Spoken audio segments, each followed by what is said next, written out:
श्री वृंदावन बिहारी लाल की जय। श्री यमुना रस रानी की जय। रहस्य निकुंज रसोपासना भाग 10। सखी भाव के बारे में स्पष्ट कर चुका हूँ। स्वसुख का नितांत अभाव और दूसरे के सुख में अपने आप को सुखी मानना, ये भाव सखी भाव है। मेरा प्रीतम सुखी रहे, अपना सुख खोजना, ये तो आसुरी स्वभाव है। किसी भी दान व्रत पुण्य इत्यादि में भी अगर आप स्वसुख खोज रहे हो तो वो आसुरी स्वभाव के अंतर्गत आता है, ये याद रहे। भक्ति मार्ग में हम जो करते हैं वो भगवान को समर्पित करने के लिए कर रहे हैं, ये बात कही जाती है। पर साधकों, मैं जिस रसोपासना की चर्चा यहाँ कर रहा हूँ, ये भक्ति मार्ग से भी ऊंचा मार्ग है। इसमें तो स्वसुख की कामना अगर आ गई तो आपका पतन है। आप इस रसोपासना को साधारण न समझें, जिसका वर्णन इन दिनों हो रहा है। सखी भाव में अपने सुख की होली जलाई जाती है, तभी सखी भाव में साधक प्रवेश कर पाता है, क्योंकि कोई है ही नहीं है युगल के सिवा। मैं भी तो नहीं है, बस वे ही हैं। फिर स्वसुख जैसी कोई वस्तु कहाँ रही? क्या जगत है? क्या शरीर है? क्या नाते रिश्तेदार हैं? विचार करके देखो, ये सब कुछ भी नहीं है, सब सपना है। फिर किसका सुख? इस रहस्य को सखी भाव वाला साधक समझ चुका होता है जैसी सत्ता मात्र युगल की है, ब्रह्म और उनकी आह्लादनी शक्ति की। हमें भी जो उन्होंने प्रकट किया है वो मात्र उनकी अपने लीला विलास के लिए। फिर स्वसुख कहाँ? चलिए रस सिंधु में डूबिए, अपने में मैं भाव को मिटाइए, आंखें बंद कीजिए। दिव्य निकुंज है, आहा। बसंत का रस युगल सरकार ने छक कर लिया, किंतु श्याम सुंदर के मन में एक बात आई।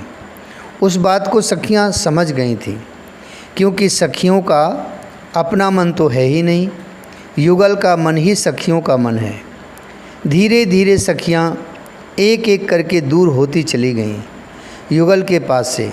तब श्याम सुंदर ने श्री राधा रानी के कान में धीरे से कहा, प्यारी, सखियां तो चली गईं, पता नहीं कहाँ गई हैं। श्री राधा जी ने चारों ओर देखना शुरू किया, पर सखियां वहाँ नहीं थीं। हाँ प्रियतम, बसंत के सुख में हम दोनों इतने लीन हो गए कि सखियों का हमें ध्यान ही नहीं रहा। पर कहाँ गईं ये सब सखियां? श्याम सुंदर कुछ नहीं बोले, पर कुछ देर ही में अपना मौन तोड़ते हुए श्याम सुंदर ने कहा, हे राधे, मैं कुछ कहना चाहता हूँ, अगर आप कहें तो। हाँ हाँ कहो ना, क्या बात है? चल री भीर ते न्यारे खेलें, चल री भीर ते न्यारे खेलें, कुंज निकुंज मंजू में झेलें। हे राधे, इच्छा पूरी नहीं हुई है बसंत के खेल की, इसलिए मैं तो कह रहा हूँ कि आप और मैं, मात्र हम दोनों ही किसी सघन कुंज में चलें, जहाँ कोई नहीं हो, ना सखी ना पक्षी, कोई आवाज़ भी ना हो। ऐसे एकांत कुंज में बैठकर हम बसंत का उत्सव मनाएं, कितना आनंद आएगा। श्याम सुंदर ने इतना ही कहा था और सोचा था कि श्री जी तुरंत मान जाएंगी, पर श्री जी ने ना हाँ कहा ना ना। रसिक शिरोमणि चरणों में गिर गए श्री जी के और हाथ जोड़ने लगे। आपको मेरी बात माननी ही पड़ेगी। श्री जी का कोमल हृदय तुरंत उठाया अपने प्रियतम को और बोली, आप ऐसा क्यों करते हो? आपकी जो अभिलाषा है वह मुझसे अलग तो नहीं है, और मैं ये भी जानती हूँ कि आप मुझे सुख देने के लिए ही ये सब लीला रचते हो। मुस्कुराते हुए बोली थी श्री जी, अति आनंदित होते हुए उठ गए श्याम सुंदर। श्री जी का हाथ पकड़कर धीरे धीरे चलने लगे। रहस्य कुंज खोज रहे हैं, सघन कुंज कोई मिले, इसकी खोज में दोनों चल रहे हैं। चाल बड़ी मदमाती है, गलवैयाँ दिए श्रृंगार रस में छके दोनों युगलवर कुंज खोजने के लिए चल पड़े हैं। चलते चलते देर हो गई, पर कोई ऐसा मन भाव वाला कुंज दिखाई नहीं दिया। प्यारे, इधर तो कोई कुंज दिखाई नहीं दे रहा, क्यों ना हम फिर यमुना के तट की ओर ही चलें, शायद उधर ही कोई घना कुंज मिल जाए। मुस्कुराते हुए श्री जी ने कहा था। हाँ, आप ठीक कह रही हो, हमें यमुना के किनारे ही चल के देखना चाहिए। श्याम सुंदर ने प्रियाजू की बात का समर्थन किया और यमुना की ओर ही मुड़ गए। तभी एक फल फूलों से आच्छादित दिव्य सघन कुंज दिखाई दिया। कदली खंभ के दिव्य द्वार बने थे, वहाँ कोई सखियाँ नहीं थीं, न पक्षी, और वो कुंज इतना सघन था कि प्रकाश भी वहाँ नहीं पहुँच पा रहा था। पुष्पों से लदे वृक्ष थे, लताएं तो फूलों के भार से झुक झुक जा रही थीं। हाँ, हवा शीतल थी, बड़ी सुहावनी हवा चल रही थी। प्यारी जू, देखो वो कुंज, उसका द्वार भी कितना सुंदर है और सघन है। वृक्षावलियाँ भी घनी हैं, लताएं फूलों से लदी हैं। प्यारी, चलो उस ओर चलो, वहीं बसंत का उत्सव मनाते हैं, बहुत आनंद आएगा। श्याम सुंदर की उमंगता उत्साह देखकर प्रिया श्री राधा जी बहुत प्रसन्न हुए। चलो प्यारे, आपकी जिसमें प्रसन्नता हो। युगलवर उस द्वार को देखते हैं, कदली के द्वार को छूते हैं, फिर आगे कुंज में जैसे ही प्रवेश करते हैं, आइए आइए युगलवर, आपका स्वागत है इस रहस्य निकुंज में। आवाज़ गूंजी, पर वो दिखाई नहीं दी जिसकी आवाज़ आ रही थी। कौन हो आप, और जब आप बोल रही हो तो दिखाई क्यों नहीं देती? श्याम सुंदर ने पूछा। मेरा नाम फूल सखी है, ये सब मैंने ही सजाया है। हे युगलवर, आपकी अभिलाषा थी कि किसी सघन कुंज में एकांत में बसंत उत्सव आप दोनों खेलें, तो मैंने ये आपकी सेवा में प्रस्तुत कर दिया है। अब आप इस कुंज में बिलसें। फूल सखी श्याम सुंदर ने मन ही मन उसका नाम लिया। जी, मेरा नाम फूल सखी है। मैं धन्य हो गई कि आपने अपने हृदय में मेरा नामोच्चारण किया। फूल सखी ने कहा। धीरे से श्याम सुंदर ने श्री जी के कान में कहा, हम तो सखियों से बचने के लिए भागे थे, पर ये सखी तो यहाँ भी आ गई। और श्याम सुंदर हंसे। पर फूल सखी, तुम सामने तो आओ, प्रियाजू ने कहा।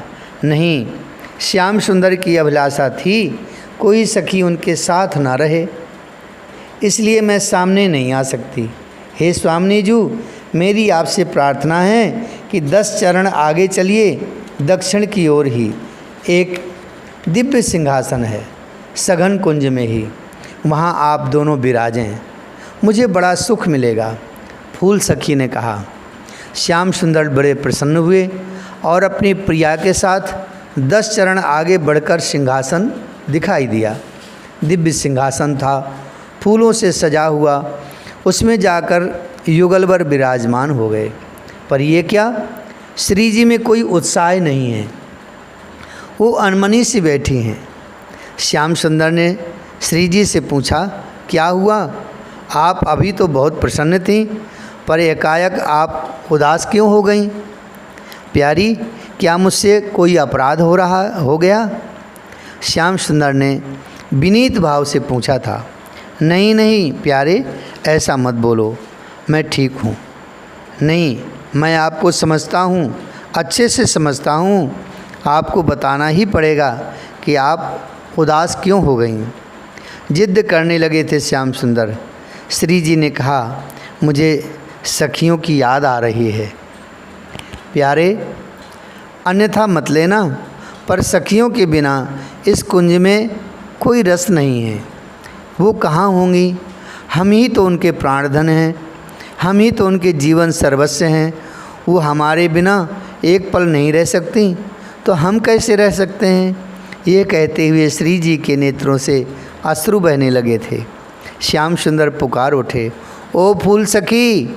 आवाज़ आई, ओह ये क्या हमारी स्वामिनी रो रही हैं। नहीं नहीं, आप क्यों रो रही हैं, मुझे अच्छा नहीं लग रहा। हिलकियों से रोते हुए श्री जी ने कहा, फूल सखी मेरी अन्य सखियाँ कहाँ हैं। मेरी रंग देवी, मेरी शू देवी, मेरी ललता, मेरी इंदु कहाँ हैं ये सब। तभी कदम्ब का वृक्ष उस रहस्य कुंज से गायब हुआ और उसकी जगह खड़ी थी रंग देवी। रंग देवी सखी के नेत्रों से भी अश्रु बह रहे थे। वो दौड़ी मेरी स्वामिनी और चरणों में गिर गईं। तमाल वृक्ष हटा, उसमें से प्रकट हुई ललिता सखी। हे मेरी श्री किशोरी जू, वो भी उन गोरे चरणों में गिर गईं।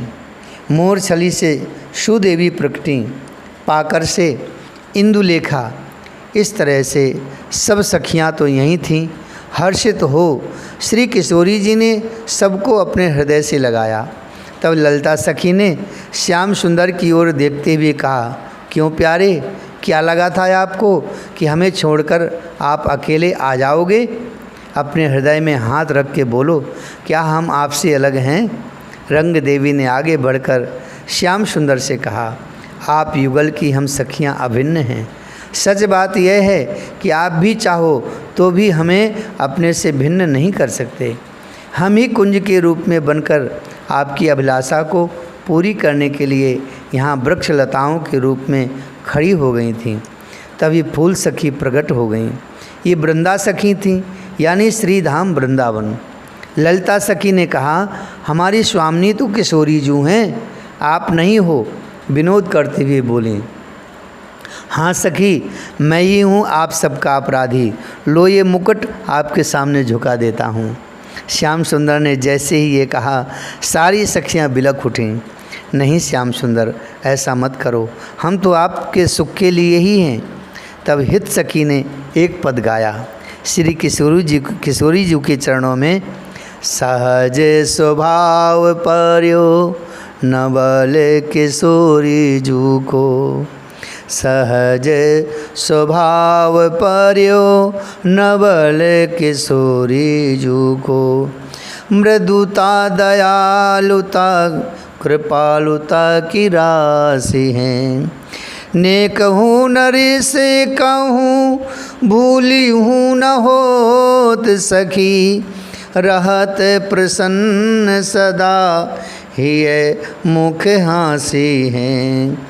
ऐसी सुकुमारी प्यारे लाल जू की प्राण प्यारी। धन्य धन्य धन्य ते ही जे इनके उपासी हैं। धन्य धन्य धन्य ते ही जे इनके उपासी हैं। जय जय श्री राधे, जय जय श्री राधे, जय जय श्री राधे। पूरा निकुंज श्री राधा नाम से गूंज उठा। श्री राधा लाडली जू की जय, श्री वृंदावन धाम की जय, श्री राधा वल्लभ लाल की जय, श्री यमुना रसरानी की जय, श्री गिरिराज महाराज की जय। जय जय श्री राधे श्याम, जय जय श्री राधे श्याम, जय जय श्री राधे श्याम।